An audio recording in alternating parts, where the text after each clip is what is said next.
जादुई पानी का नल।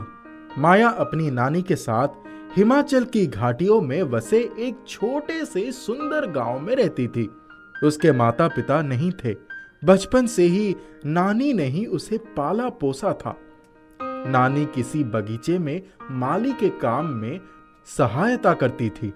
माया बहुत छोटी उम्र में ही घर के सारे काम करना सीख गई थी, क्योंकि नानी को सुबह ही जाना होता था और शाम ढले वापस आती थी।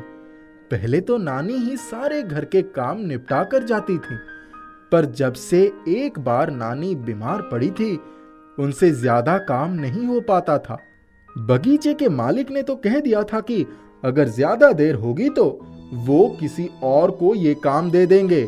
माया घर की सफाई करती, बर्तन धोती, खाना बनाती, उसके बाद खाना लेकर नानी के पास जाती। बगीचे की तरफ जाते समय रास्ते में एक कुटिया थी। वहां एक बूढ़े बाबा रहते थे। उनको खाना देने जाती थी, क्योंकि वो अपने कुत्ते मोती के साथ अकेले ही रहते थे। माया उसके लिए भी 2 रोटी ले आती। बदले में बूढ़े बाबा उसे खूब आशीर्वाद देते। मोती उसके साथ साथ बगीचे तक आता था। नानी और माया दोनों बैठकर खाना खाती। फिर थोड़ी देर वो बगीचे में कुत्ते के साथ पेड़ पौधों की देखभाल में नानी की मदद भी कर देती। उसके बाद माया मोती के साथ ही घर आ जाती थी। उसको रात का खाना भी खिलाकर कुटिया भेज देती। उन्हीं दिनों उनके गांव में नई नई पाइपलाइन आई थी, वरना तो उसे गांव के कुएं से ही पानी लाकर सारे काम करने पड़ते थे, जहां घंटों लाइन में लगे रहना पड़ता था। पानी आने का समय हो गया था। नानी तो सुबह ही काम पर चली गई थी। पहला ही दिन था। बर्तन धोने के लिए जब उसने पानी का नल खोला तो पानी की जगह ढेर सारा बालू निकलने लगा। वो जल्दी जल्दी एक तसले में भरकर बालू उठाकर फेंक रही थी, क्योंकि अगर पानी आ गया तो पूरा कमरा कीचड़ से भर जाएगा। तभी बालू के गिरने के साथ साथ छनाक की आवाज आई। उसने नल बंद कर दिया और तसले में देखने लगी। उसने बालू का ढेर हटाया तो उसकी आंखें फटी की फटी रह गई। बालू में तो कुछ सोने और कुछ चांदी के सिक्के पड़े थे। पहले तो उसने उन्हें हटाया और अपने दुपट्टे से साफ किया। उसके बाद फिर से नल खोला तो पहले खड़खड़ की आवाज आई और फिर बालू निकलने लगा। तभी फिर से छनाक छनाक के साथ सिक्के गिरने लगे। वो जल्दी जल्दी सिक्के उठाकर अपने दुपट्टे के आंचल में भरने लगा। बहुत सारे सिक्के गिरने के बाद तब कहीं जाकर पानी आया। अब तो मारे खुशी के उसके हाथ पांव भी चलने बंद कर दिए थे। उसने पहले सारे सिक्कों को रगड़ रगड़ कर साफ किया, फिर पोंछकर नानी के संदूक में रखकर ताला लगा दिया। माया ने जल्दी जल्दी सारे काम निपटाए। फिर खाना लेकर नानी के पास बगीचे में जाने के लिए निकलते ही पहले बूढ़े बाबा और मोती को खाना देने उनकी कुटिया में चली गई। बाबा बहुत शांत से लेटे हुए थे। उसने उन्हें सहारा देकर उठाया और खाना खिलाया। फिर मोती को भी खाना दिया। उसके बाद वो नानी के पास बगीचे में गई। नानी ने उसको देखकर ही पूछा, अरे बिटिया, आज कहाँ रह गई? भूख के मारे अंतड़ियाँ कुलबुला रही है। आज क्या लाई है? वो बोली, नानी आप खाने की बात छोड़ो, मैं जो बात बताने जा रही हूँ उससे आपके भूख प्यास सब गायब हो जाएगी। नानी ने कहा, पहेलियाँ मत बुझा, जल्दी बता, खाना भी निकाल दे। माया ने नानी को सारी बात बताई तो नानी हैरान सी उसका मुंह देखने लगी और बोली, तुझे जरूर कुछ गलतफहमी हुई होगी, पीतल के सिक्के होंगे। फिर वो बोली, नानी मुझे पता था कि आपको मेरी बात पर यकीन नहीं आएगा, इसीलिए मैं 2 सिक्के अपने साथ लेकर आई हूँ। नानी की नजर जैसे ही सिक्के पर पड़ी, वो बोली, बेटी सच्ची बता, मेरे तो कलेजा धक धक कर रहा है, कहाँ से लाई ये सिक्के? नानी आप घर चलो, खुद ही देख लो। चल अभी चल। दोनों घर आ गईं। माया ने नानी का संदूक खोलकर ढेर सारे सिक्के उनके सामने उड़ेल दिए। नानी हाथ में सिक्के उठा उठाकर परखने लगी, फिर बोली, अरे ये तो सचमुच सोने के सिक्के हैं। चल शाम को पानी आएगा तब देखेंगे। माया, लेकिन ये बात किसी को पता नहीं चलनी चाहिए। माया बोली, हाँ हाँ नानी, आप भी किसी से कुछ मत कहिएगा। शाम हो गई थी। दोनों पानी आने का इंतजार करती रहीं, लेकिन पानी आ ही नहीं रहा था। नानी ने कहा, बगल में देखकर आ तो जरा, उनके नल में पानी आया क्या? माया ने कहा, नहीं नानी, रहने दीजिए, आना होगा तो अभी आ जाएगा। बहुत देर तक इंतजार करते करते दोनों थक गईं। नानी बोली, माया अब खाना बना ले बेटी, अब शायद पानी नहीं आएगा। माया ने खाना बनाया। जैसे ही खाने बैठी तब तक नल में से खड़खड़ आवाज आने लगी। माया खाना छोड़कर भागी और नल खोल दिया। नल में से पहले बालू निकला, फिर 5 सोने के सिक्के और 3 चांदी के सिक्के निकले। नानी भी वहीं खड़ी खड़ी सब कुछ देख रही थी। नानी बोली, ये तो बड़े आश्चर्य की बात है। अच्छा चलो, ये सिक्के सिंदूक में रख दो और खाना खा लेते हैं। जब रात में दोनों सोई तो माया ने सपना देखा कि वो बूढ़े बाबा उसके पास आकर बोले, बेटी, तुम लोग अपने हिस्से के भोजन में से मुझे रोज भोजन करवाते हो।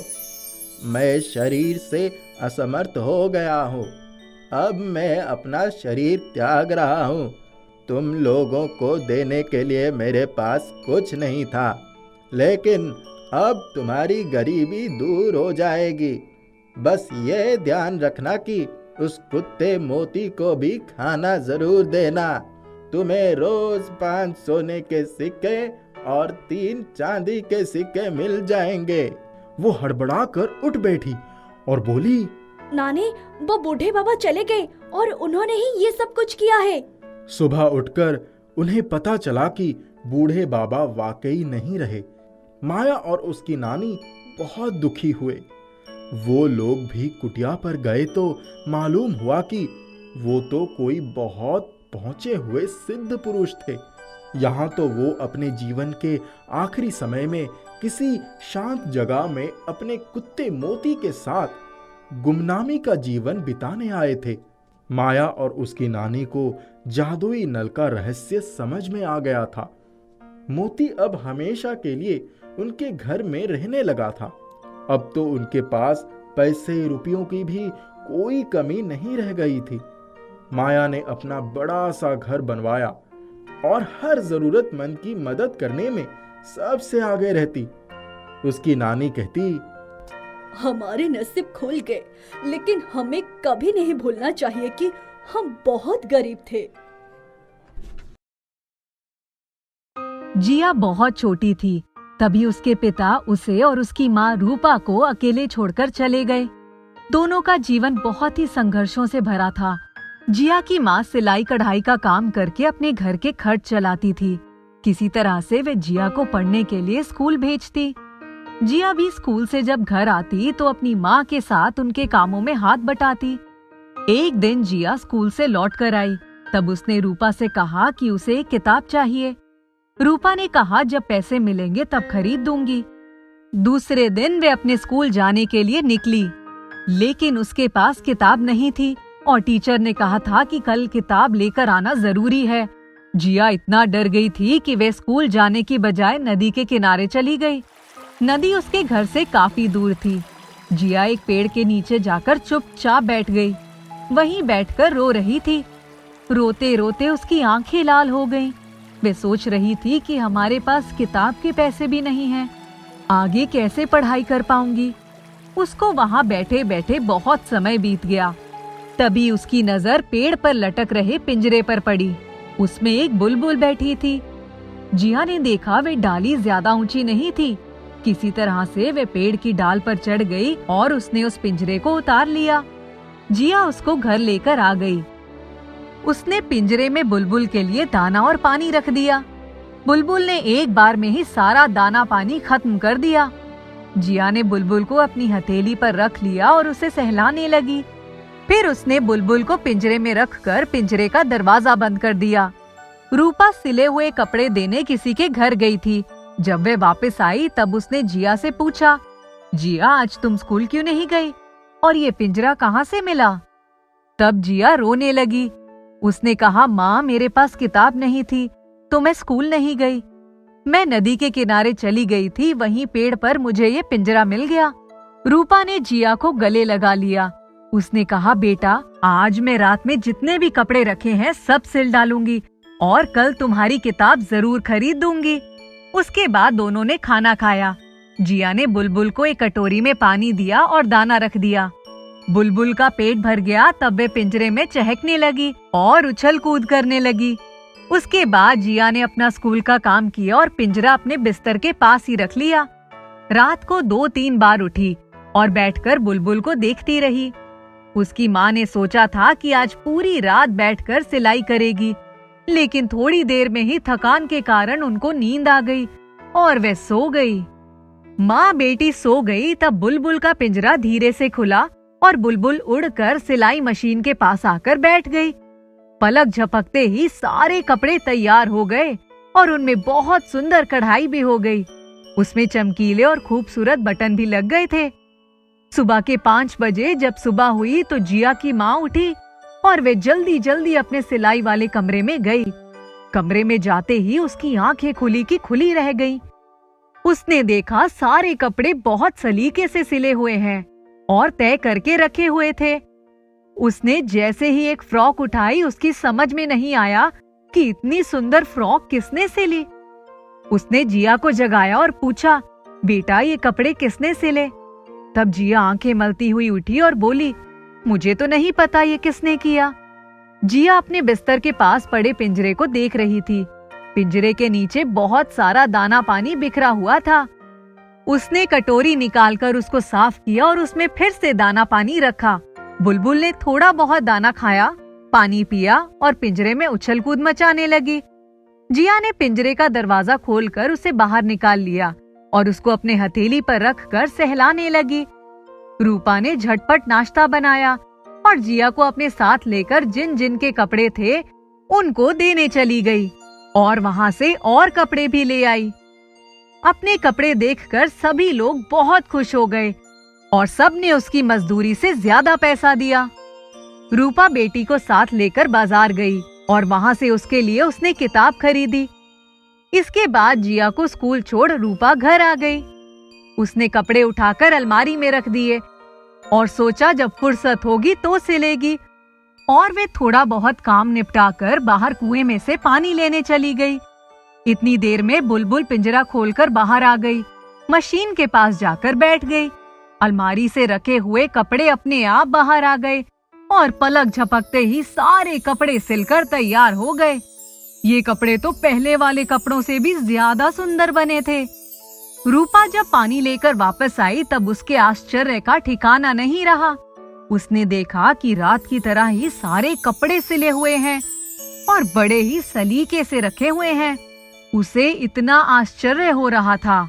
इतने सालों में हमेशा मेहनत करके कपड़ों की सिलाई करती थी और कभी भी इतने सुंदर कपड़े मैंने नहीं सिले। अचानक कौन आकर मेरे कपड़े अपने आप सिल जाता है। इसी उधेड़ बुन में खड़ी थी, तभी उसे पिंजरे में थोड़ी हलचल दिखाई पड़ी। बुलबुल शायद भूखी थी, इसलिए वे शोर मचा रही थी और पूरे पिंजरे में इधर से उधर दौड़ रही थी। तुरंत उसके बर्तन में दाना पानी रखकर वे चुपचाप अपना काम करने लगी। लेकिन वे पूरे दिन यही सोचती रही कि आखिर ये सब हो कैसे रहा है। जब जिया स्कूल से आई तब उसने कहा, माँ आज आप कपड़े नहीं सिलोगी क्या?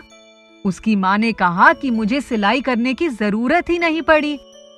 मैं जब कुएं से पानी लेने गई थी तभी किसी ने सिलकर रख दिए। जिया ने कहा, माँ इसके पहले तो कभी ऐसा नहीं हुआ। मैं जब से ये पिंजरा और इस बुलबुल को लेकर आई हूँ तभी से ये सब जादू हो रहे हैं। उसकी माँ बोली, हाँ ये बात तो मेरे दिमाग में ही नहीं आई। जिया दौड़कर पिंजरे के पास गई उसने पिंजरे का दरवाजा खोला और बुलबुल को हथेली पर रख लिया। जिया बोली, बुलबुल रानी, तुम्हारे सिवाय इस घर में कोई नहीं आया। बुलबुल ने पंख फड़फड़ाए और बोली, तुमने मेरी जान बचाई तो मुझे भी तो कुछ करने का मौका दो। जिया ने पिंजरे को उठाया और भागी भागी माँ के पास गई और बोली, माँ देखो, मैं तो पहले ही कह रही थी, ये सब कमाल इसी बुलबुल का है। ये तो बोलने वाली बुलबुल है। उसने बुलबुल से पूछा, बुलबुल तुम माँ को बताओ कि तुमने ये सब क्यों और कैसे किया। तब बुलबुल ने कहा, मैं एक ऋषि के आश्रम में रहती थी। वहां रहकर मैंने बहुत से मंत्र सीखे। महात्मा जी ने मुझे बहुत सारी अच्छी बातें सिखाई थी। उनका एक बूढ़ा शिष्य था, वह जादूगर था और रोज आश्रम में आता था। वह महात्मा जी को बहुत मानता था। एक दिन उसने महात्मा जी से कहा, महात्मा जी, मैं आपको कुछ जादुई शक्तियां देना चाहता हूँ। अब मैं बूढ़ा हो गया हूँ, मेरे मरने के साथ मेरा जादू भी चला जाएगा। तब महात्मा जी हंसकर बोले, तुम मेरी इस बुलबुल को जादुई बना दो, मैं क्या करूँगा जादू सीखकर। एक दिन किसी को मेरी जादुई शक्तियों का पता चल गया। उसने जाकर पूरे गांव में ये बात फैला दी कि महात्मा जी के पास जादुई बोलने वाली बुलबुल है। उस रात जब सब सो रहे थे, तब रात के समय एक चोर आया और मुझे पिंजरे सहित चुरा लिया। चोर पिंजरे को लेकर भाग रहा था, तभी मैंने शोर मचाया और आश्रम के लोगों को पता चल गया। वे भी उसके पीछे पीछे दौड़ने लगे। जब चोर को ये लगा कि वह पकड़ा जाएगा, तब उसने इस पिंजरे को उसी पेड़ पर टांग दिया। वह उसी पेड़ पर ही अंधेरे में छुपकर बैठ रहा। जब लोग आगे चले गए, तब वह पेड़ से उतरकर शायद ये सोचकर चला गया कि पिंजरा बाद में ले जाएगा, लेकिन लगता है आगे जाकर उसे लोगों ने पकड़ लिया। उसके बाद सुबह तुम मुझे मिल गई। तुम मुझे अपने घर ले आई। मैंने उस दिन तुम्हारी और तुम्हारी माँ की बातें सुन ली थी। तब मुझे लगा कि मुझे तुम्हारी सहायता करनी चाहिए। जिया और उसकी माँ ये सुनकर बहुत खुश हुई। जिया की माँ ने उस बुलबुल को अपने हाथों में ले लिया और हथेली पर रखा। उसे प्यार से चूम लिया। उसकी आंखों से आंसू निकल पड़े। उसने कहा, बुलबुल रानी, अब से तुम हमेशा मेरी बच्ची रहोगी और मैं तुमको घर में पिंजरे में नहीं बंद करूंगी। तुम पूरे घर में घूमना। इसके बाद से ये रोज का नियम बन गया कि उसकी माँ कपड़े लेकर आती और बुलबुल अपने जादू से सारे कपड़े सिल देती। धीरे धीरे वे बहुत अमीर बन गए। उनके सारे दुख जादुई बुलबुल ने खत्म कर दिए थे।